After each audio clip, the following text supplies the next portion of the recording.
BPL থেকে সরিয়ে দাঁড়িয়েছেন ভারতীয় উপস্থাপক ঋদ্ধিমা পাঠক।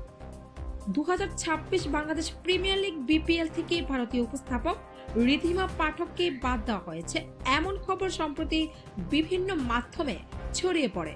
তবে সেই দাবি নাকচ করে দিয়েছেন ঋদ্ধিমা নিজেই। তার ভাষ্য অনুযায়ী তাকে বাদ দেওয়া হয়নি, তিনি স্বেচ্ছায় বিপিএল থেকে সরে দাঁড়িয়েছেন।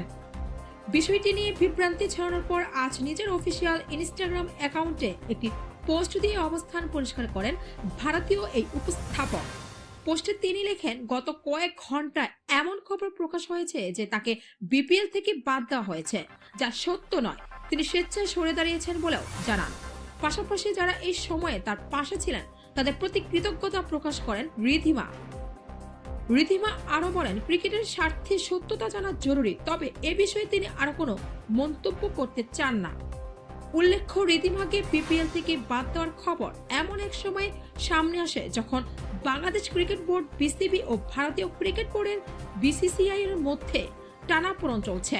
মুস্তাফিজুর রহমানকে রেকর্ড 9 কোটি 20 লাখ রুপিতে দলে নেওয়ার পর কলকাতা নাইট রাইডার্সের তাকে ছেড়ে দেওয়া এবং বিশ্বকাপে বাংলাদেশের ভেন্যু পরিবর্তন নিয়ে আলোচনার মধ্যেই বিষয়টি নতুন করে আলোচনায় আসে। ঋদ্ধিমা ইনস্টাগ্রামে লিখেছেন, আমার কাছে দেশ সবার আগে, নির্দিষ্ট কোনো অ্যাসাইনমেন্টের চেয়েও ক্রিকেটকে সবার উপরে রাখে। সত্যতা, সম্মান ও প্যাশনের সঙ্গে বছরের পর বছর ক্রিকেটের সঙ্গে কাজ করতে পেরে ভালো লাগছে। এটা কখনোই বদলাবে না। আমি ক্রিকেটের স্বার্থে এভাবেই এগিয়ে যেতে চাই।